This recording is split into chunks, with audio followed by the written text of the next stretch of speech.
புரிஞ்சுக்கிறதே கிடையாது. புரிஞ்சுக்கிறதே கிடையாது. நம்ம சொல்லுவோம்ல, நீங்க யாராவது யோசிச்சு பாருங்க. இப்ப இந்த இடம்னு வைங்களேன். இந்த இடம், இப்ப நம்ம இருக்க இடம் இருக்குல்ல, ஒரு 300 வருஷத்துக்கு முன்னாடி இந்த இடத்துல யார் இருந்தான்னு நமக்கு தெரியாது. இன்னும் 300 வருஷம் கழிச்சு இந்த இடத்துல யார் இருப்பான்னு தெரியாது. ஆனா இது நமக்கு நிரந்தரம்னு நெனைக்கிறோம். நமக்கு இது நிரந்தரம்னு நெனைக்கிறோம். நிரந்தரமே இல்லாத வாழ்க்கைக்கு தான் இவ்வளோ டென்ஷன், இவ்வளவு பிரஷரு. நான் கேட்கிறேன் சார், எவ்வளவு வேணா பணம் இருக்கட்டும். எத்தனை கோடி வேணா இருக்கட்டும். மைக்கேல் ஜாக்சன் எடுத்துக்கோங்களேன். எப்பயுமே 120 டாக்டர் கூடயே இருந்திருக்காங்க. 120 டாக்டர் கூடயே இருந்திருக்காங்க. அவன்ட்ட இல்லாத பணமா, புகழா?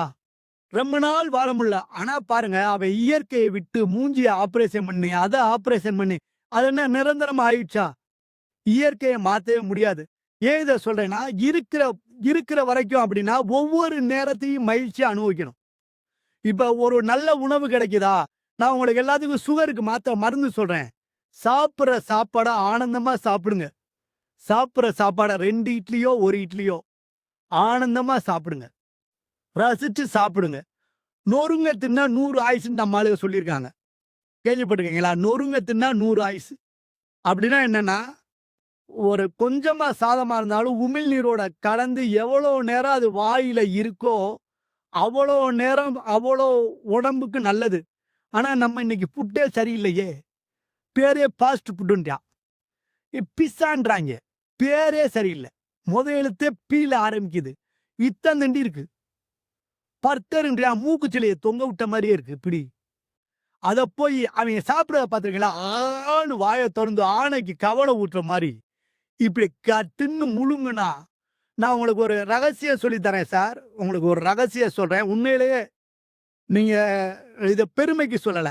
நம்ம உடம்பு எப்படி பழக்கப்பட்டிருக்குன்னா, பரம்பரைன்னு ஒரு வார்த்தை கேள்விப்பட்டிருக்கீங்களா சார்? எங்க பரம்பரைய பத்தி தெரியுமான்னு? அந்த பரம்பரைன்ற வார்த்தை எதுலருந்து வந்துச்சுன்னு தெரியுமா சார்? தெரியுமா சார்? நம்ம முதல் தலைமுறை சார். நம்ம முதல் தலைமுறை. தாய், தந்தை 2ஆம் தலைமுறை. தாய், தந்தை, பாட்டன், பாட்டி, பூட்டன், பூட்டி, ஏட்டன், ஏட்டி, ஏ சேயோன், சேயாள். அவங்களுக்கு முன்னாடி இருக்கவங்க தான் பரன்பரை. நம்ம முன்னோர்களோட பேர் தான் பரன்பரை. நம்ம 7 தலைமுறைக்கு முன்னாடி வாழ்ந்திருப்பாங்கல்ல, அவங்க பேரு தான் பரன்பரை. ஏன் இந்த பரன்பரைய சொல்றேன் அப்படின்னா, அவங்க சாப்பிட்டு பழகிருப்பாங்கல்ல உணவு. அவங்க சாப்பிட்டு பழகின உணவு செரிமானம் பண்ணிருக்கும்ல, அந்த ஜீன் இன்னும் நம்ம உடம்புக்குள்ள இருக்குன்றான். அவங்க சாப்பிட்டத நம்ம சாப்பிட்டோம்னா நோய் வராது. அவங்க சாப்பிட்டத நம்ம சாப்பிட்டோம்னா நோய் வராது. இப்ப அவங்களுக்கு பழக்கப்படாத உணவ ஒண்ண சாப்பிடுறீங்கன்னு வையேன். இன்னைக்கு இருக்க ஃபாஸ்ட் ஃபுட், சைனீஸ் ஃபுட் ஏதாவது சாப்பிட்டீங்கன்னா, ஏன் சில பேரு இந்த சில உணவெல்லாம் சாப்பிட்டு இமிடியேட்டா செத்து போயிடுறாங்க. பர்கர் சாப்பிட என்னமோ சொல்றாங்க. பானிபூரி சாப்பிட. ஏன்னா நம்ம முன்னோர்களுக்கு பழக்கம் இல்ல. போன தலைமுறை வரையுமே இப்ப எங்க என்னோட சின்ன வயசா கூட இருக்கட்டுமே, நான் குழந்தையா இருக்கிற வயசு வரையுமே அரிசி சோறு வீட்ல பார்க்கிறதே பெரிய அதிசயம். எங்க வீட்ல பலகாரமே இட்லி தான். பலகாரமே இட்லி தான். தீபாவளிக்கு தான் கறியே வாங்குவாய்ங்க. வருஷத்துல 2 தடவை கறியே வாங்குவோம். சின்ன வயசுல. இப்ப எல்லாம் மாறிடுச்சுன்னு வைங்களேன். சின்ன வயசுல ஏன் அப்டின்னா, இத சாப்பிடுகிற போது, இந்த எதுக்கு கறி சாப்பிடுறோம் தெரியுமா? இந்த கொழுப்பு வந்து நம்ம உடம்புல இருந்துச்சுன்னா, எந்த அளவுக்கு உழைக்கிறோமோ, அந்த அளவுக்கு கரைஞ்சிரும் கொழுப்பு. 6 மாசத்துக்கு ஒரு தடவ சாப்பிட்டோமா, கொழுப்பு டெபாசிட் ஆகிக்கிட்டே இருக்கும். நம்ம உழைக்க சரியாயிரும். உணவு தான் மருந்து.